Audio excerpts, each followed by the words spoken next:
He used to pester me for a walk. Now, it's the other way around. Hoag physicians perform more orthopedic procedures than any other hospital in Orange County. Our orthopedic program, in fact, ranks among the top 5 in the entire country. So whatever it is you live for, you can get back to it sooner. Because as it turns out, the best part of life is simply living it. Hoag for life. Visit us at www.hoag.org.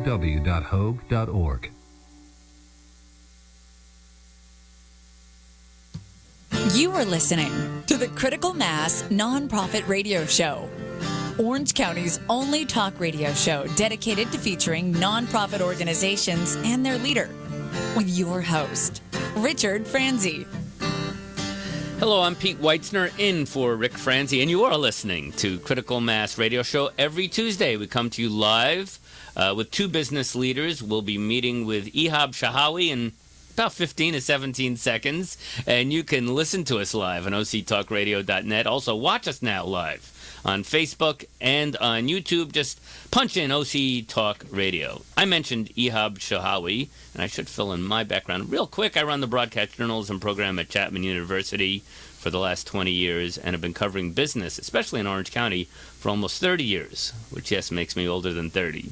Ihab Shahawi and later on his wife founded Sales, which is a company with a commitment to quality of care, supervision, training of adults and children with intellectual and developmental disabilities. As I mentioned, he's the CEO and founder of Sales, which is both out of Costa Mesa and Woodland Hills.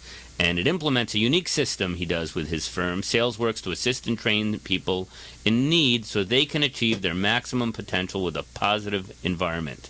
Behind that concept's the belief of change and positive behavior, and Ihab joins us now to share more of his signature approach that involves positive and rewards-based techniques. Ihab Shahawi, founder of Sales, welcome. Thank you for joining us. Thank you very much. Pleasure to be here today. How did this whole business, now 21 years ago, how did this all come about? Well, it started much earlier than that, actually. Started back in the early 80s when I was a student at UCLA. I was studying psychology, and I started taking courses in behavior modification my senior year, and came across a course called Behavior Modification, taught by a professor by the name of Dr. Ivar Lovas. Dr. Lovas became very famous in our field because he was the first behaviorist to work with children with autism in a clinic environment and really studied them in depth. It was the first ongoing behavioral clinic probably in the world, started by him. What was the view of autism in the 80s? At different, that time, right? Yeah, it was different.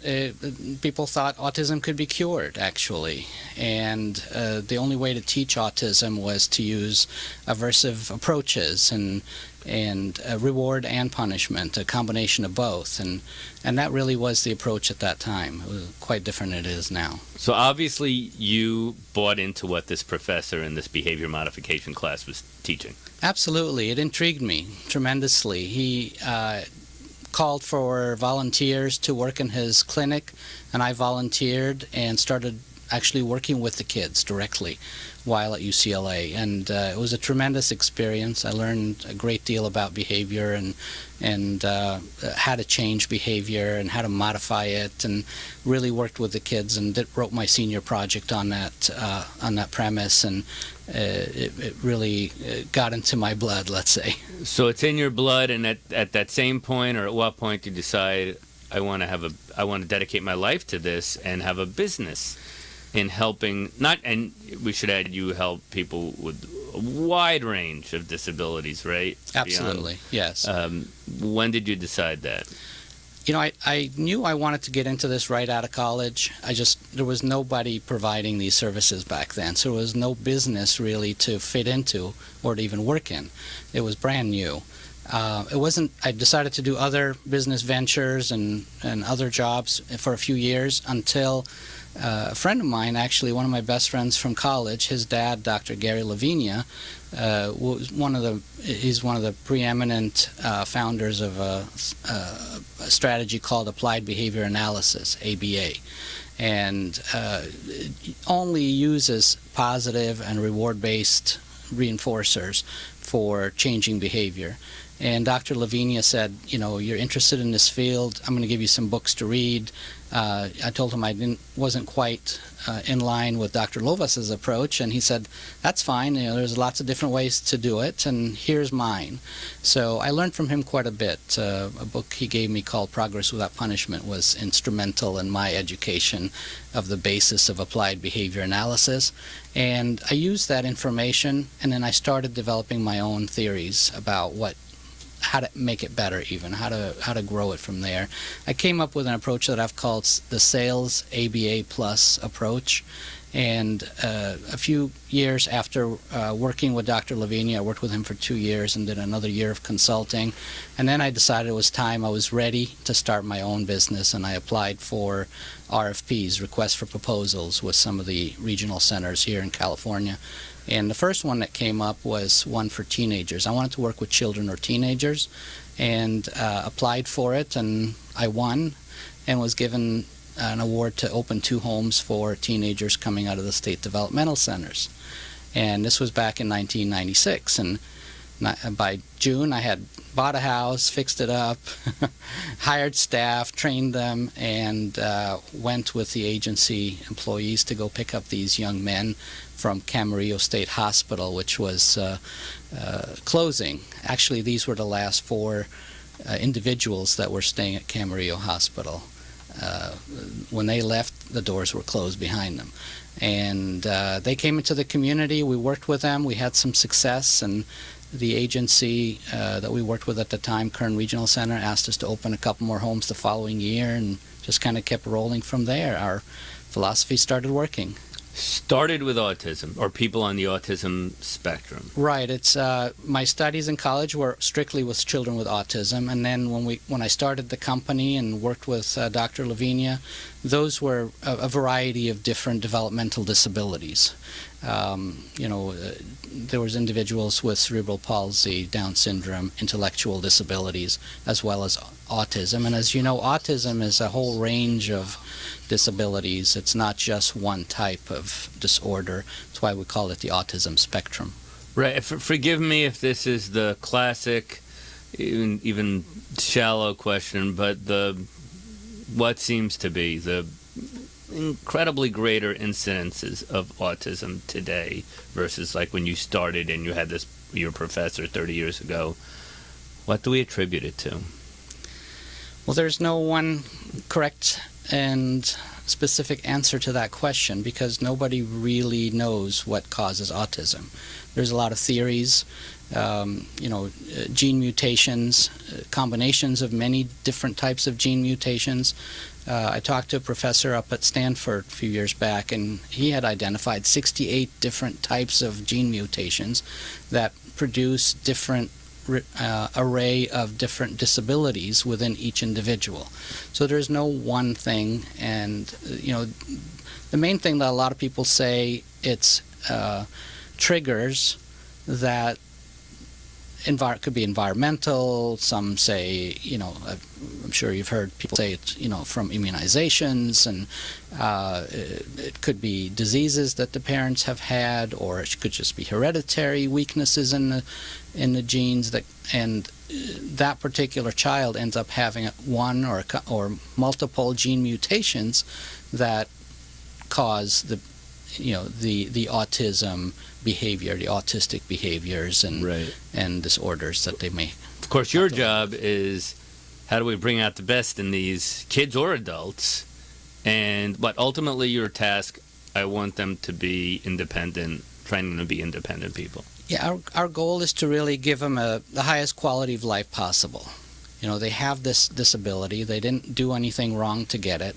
They're born with it, unfortunately, and it's our job to make their life as easy as possible, to train them, to work with them, to teach them, and to guide them into becoming as independent as they can be and live as happy and fruitful life as they can. I'm looking at it looks like almost 30 different disorders that your customers have. How big is sales at this point? The sales group is comprised of 5 different companies right now, and we're throughout California.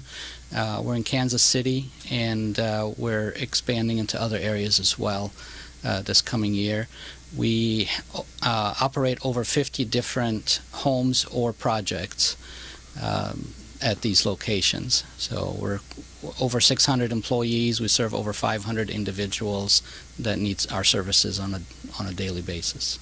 So take me through, and then we'll take a quick break and do more with Ihab Shahawi. He's the CEO and founder of Sales, which, has, if you've been listening, you know he and his colleagues train kids and adults with intellectual and development disabilities. Maybe take me through a typical customer. And then also the people, because your biggest goal, right, is to get them hired in the workforce, right? That's one of the goals, of course, is to teach them skills.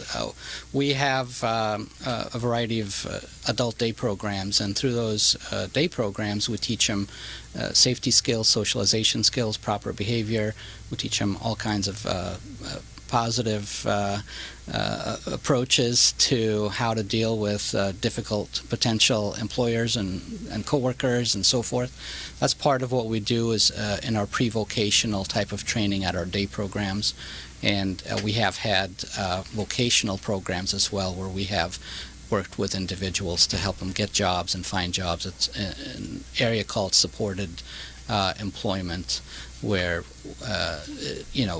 we get them prepped for the opportunities that could come before them, whether it's volunteer or actual paid employment. Many years ago, I recall doing a story out at a company here in Santa Ana called Ingram Micro, which had a very, for its time, progressive program. They would hire young people with various disabilities. And I'll never forget talking to, I believe it was the CEO. He said, look, I know the obvious. I feel like I'm doing good work here. But let me tell you something.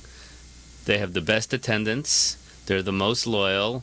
I assume these are some of the selling points because it's a tight labor market. And, of course, anyone will wonder, what's the incentive for employer? I notice among your clients we have people with gang affiliations. Correct. You can go elsewhere. Absolutely.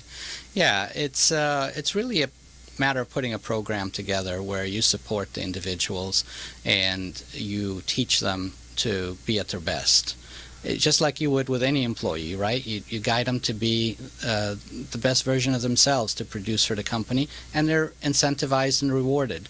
And in our case, when we take somebody into the work force, we support them. We want to make sure they're supported and they're successful, and they actually have, it takes them a while longer to learn things, which is okay, but we're there to support them through that process until they also develop a team around them from the actual employees of the company to become their natural support. Is there an average length of time people, because they come and they live in your homes? Yes. Average length of time, can you say? It varies. With our children, it's a shorter period of time. They're with us, they could be with us a couple of years on average too, and some of them have been with us until they became adults and are still with us. So it just varies upon their family environment. But if it's somebody that's just coming to us because they're having behavioral difficulties and the families can't handle them and they want them back when they're doing better, that's usually a 2-year or less turnaround where they end up transitioning back to the family home.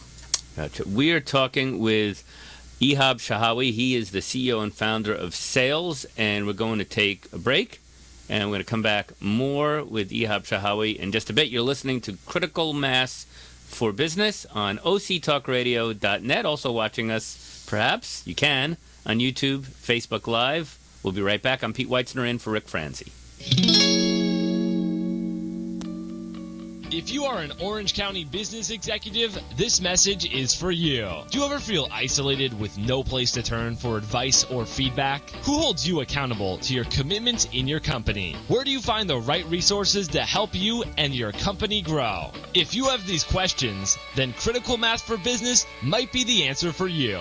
Critical Mass for Business is committed to helping you make better decisions. These are groups of peers running businesses just like you, providing a great sounding board to test ideas and concepts, review plan and goals, and present issues and opportunities for discussion. The result is improved strategy, accountability, people, and execution skills. If you are interested in learning more, go to www.criticalmassforbusiness.com and learn more about our executive peer group.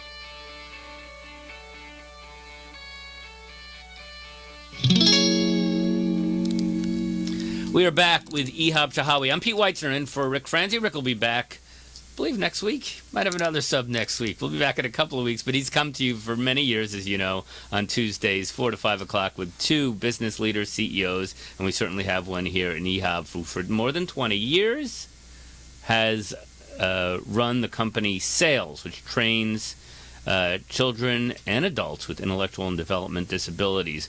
Well, we always ask guests on this show, Ehab, what do you do when you make a business plan and it doesn't work out? And I would imagine in your field, that's not uncommon. You're taking on people who have some difficulties. So what do you do when you can't train someone, or you can't get them to have what society would consider acceptable behavior? Absolutely. It can be very challenging. Sometimes it's fairly easy. You just change the environment and you try a specific approach and you're consistent with it, and boom, it works. But that's not always the case, obviously, as in any type of business. So what we do is we constantly tweak the formula.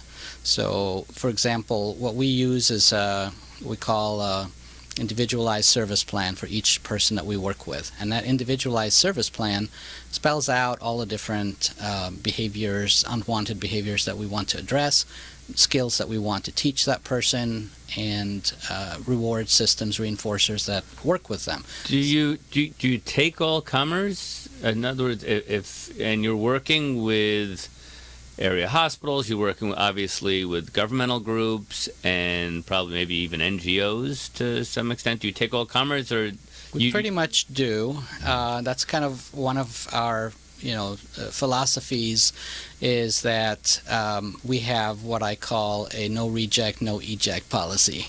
So we don't reject anybody that's referred to us, and we don't give up on anybody that we're working with. There are extenuating circumstances to that philosophy, but that's really, we try to stick to that because we feel we could, with our proprietary approach to this, we feel that we can pretty much help everybody reduce their unwanted behaviors and improve their quality of life. Hard to recall on the spot. I know we're dealing obviously with some confidential matters, but can you think of an example or two, what we were just talking about? Maybe someone who, even you coming in, whoa, this is, I wish we didn't have was it no reject, no eject policy? We had I can tell you a story off the top of my head. We had a young man who was about 11 years old. He was an extreme handful. He was pretty high functioning. He was a pretty bright young man. He had his disabilities, but they were minor. They were mild, I would say. But he was really difficult to manage. He was into everything. He was breaking things. He was fighting with people. He was cursing and screaming and yelling. And our staff and our management, who are super well trained to work with the most behaviorally challenging people in the state, were pulling their hair out with this young man. And the one thing I told our administrator for that home is, you've got to provide him with a tremendous amount of positive praise. This is a young man that needs tremendous amount of positive in his life. He hasn't had it. So all he knows is negative and fighting and biting and scratching and hitting and all of that. So they said, well, there's nothing that he does that we feel we could give him positive praise about.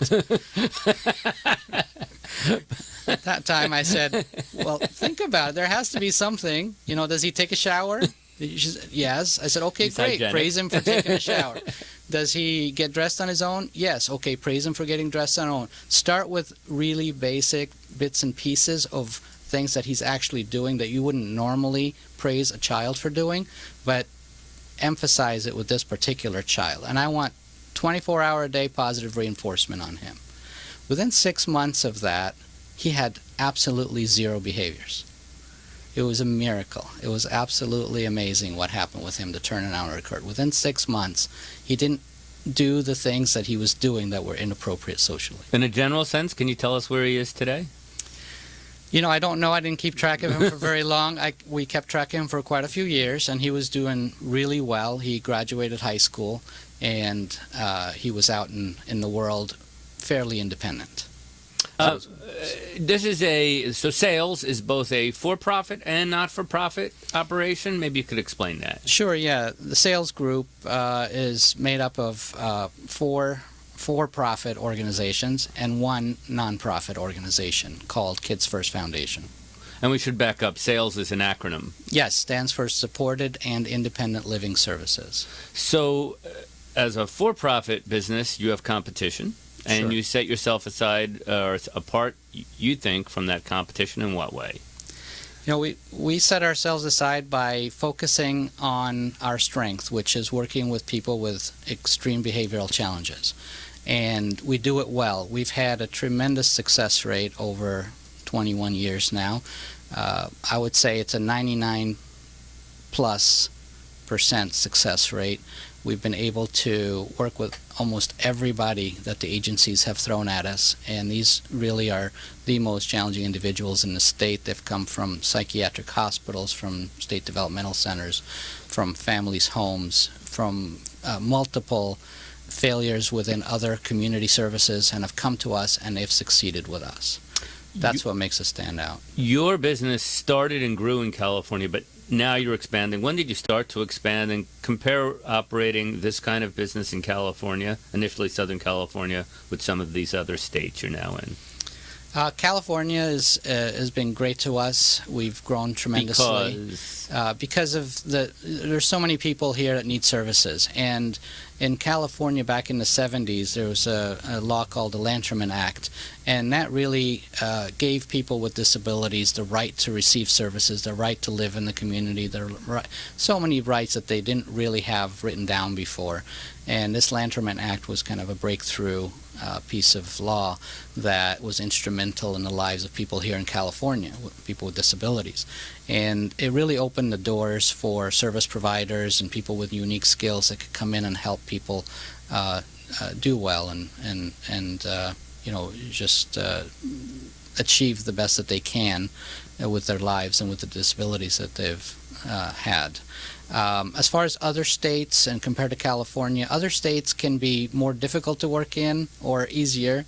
It just depends on the state. We're in the state of Kansas, and we're starting now in the state of Washington, and the regulations there are pretty much straightforward. They're working to become like California. They're kind of where California was 15, 20 years ago as far as regulatory environment. California has become quite invasive in their regulatory environment. It's difficult to keep growing and be profitable as a business here in California. A lot of paperwork, Absolutely. even field visits by the different agencies, and there's multiple agencies. There's community care licensing, the regional centers, even local fire marshal pops in once a year to see how you're doing, meeting the regulatory requirements for such licensed facilities such as our children's group homes and adult residential facilities and adult behavioral day programs and so forth. Are there, and I don't know this, would you take on, you mentioned no reject, but violent felons? I mean, are there classes where like this is not for us, we don't have that type of facility, security? We've taken those individuals on as well over the years. We've had specific homes that were designated especially for children and teenagers who have had, brushes with the law, forensic cases of different sorts. Actually, the first 4 guys that came out of Camarillo all had forensic backgrounds. So it's not something... Forensic, that's a nice term. That's a nice term for having done something wrong against the law. Felony. Right. Violent felon. They could have been violent. They could have been just robberies, but we've had people placed with us, teenagers who committed crimes using guns, and and may have hurt others and within their families and out in the world. So, and we've had success with those individuals as well. You know, when they come to us, which means that there's no other choice for them other than being locked up, or have just come out of a place that where they were locked up. So it's an opportunity for them to kind of see things in a different light, as this is their first chance back out in the world or their last chance before they get sent away. So it's a good spot for them to be in order to get a chance to succeed. I know you know that Rick Franzi's Critical Mass for Business specializes in peer-to-peer learning, and you right off the top gave the example of how you got into this line of work was one of your peers. So when I ask you, it's a story you've already shared, but there could be others. An example where a peer executive gave you some insight, some advice that maybe it advanced your business. Sure. We have a problem in our field, and it's systemic in that we have a lot of turnover with our staff. And a lot of businesses go through that, especially businesses where the rate of pay is lower than it should be. And we shared that conversation among other providers, and one of them said that you need to give our people a lot of opportunity for advancement. For example, we had 3 positions that a person could work in: a direct care staff, house manager, and administrator. That was pretty much it for a long time. And when we were having this problem, and he mentioned that give them more steps, so we created a couple of more steps. We added a lead staff and a junior lead staff just to give people, even if it's just a tiny step up from where they are right now, with a little bit of added responsibility, it gave them that hope that there is room for growth within the organization, and that they shouldn't look elsewhere because they're going to have the opportunity to step up. So that was beneficial. It helped us reduce our turnover. That year was around 25%. The following year it was closer to 15%. So I'm sure it has something to do with it once we've implemented that. Looking ahead for your business, besides growth, which is obviously is part of your strategy, you're not looking to hold tight. What else do you see? Do you look out for the next, let's say, 5 years? Well, I think there's a lot of opportunities in our field due to there being more funding. One of the things that's really apparent right now is applied behavior analysis, ABA services, are now being funded through insurance companies. It's being mandated. I think 28 of the 50 states have already approved regulation mandating their insurance companies in their states to fund ABA services for children with autism in particular, and they're being covered by insurance. And are we touching on the Affordable Care Act here, or it's there? It's part of that. Will the changes in the Affordable Care Act hurt that? A little too early to predict that. Hopefully you haven't not. noticed anything? Well, not that all details have been released, but you haven't heard anything in the early discussions? No, not specifically towards insurance coverage or Medicare coverage for children with autism. Have not, but it's possible. I'm hoping not. As this became a new opportunity in our field, we have one of our sub-companies under sales group is Patterns Behavioral Services, and Patterns is very specifically focused on ABA services and discrete trial training services for children with autism in our centers and in the family's home. And there's huge potential to grow that business because there are so many children in so many places and nooks and crannies all around the United States and around the world where they don't have these services, and now there's an opportunity for these folks to receive them. For folks who, whether it's businesses, anybody who wants to learn more about sales, get in touch with you. I'm sure there's multiple places. Why don't you give us a couple of the easier ones? Sure. Salesgroup.com. SAILSGROUP.com is a great site to come in contact with us. Patternsbehavior.com is another one. We are on Facebook, Twitter, Pinterest, and we're pretty easy to find, and we hope to hear from folks who have a need or just have questions. Well, it's a pleasure to meet you. As I mentioned at the top, we all want to find that passion. It's a place where we want to go to work every day, but we'd like to feel we're making the world a better place. It sure seems like you have for at least 21 years as the CEO and founder of Sales. Ihab Shahawi, pleasure to meet you. Thanks for coming on Critical Mass for Business. Thank you very much. Appreciate it. You bet. And this has been Pete Weitzner in for Rick Franzi. He'll be back next Tuesday. We're on octalkradio.net. Thank you very much for listening, for watching. You have been listening to Critical Mass Radio Show Business Talk Show, focused on exploring topics of interest to CEOs who are leading middle market companies. With your host, Richard Franzi.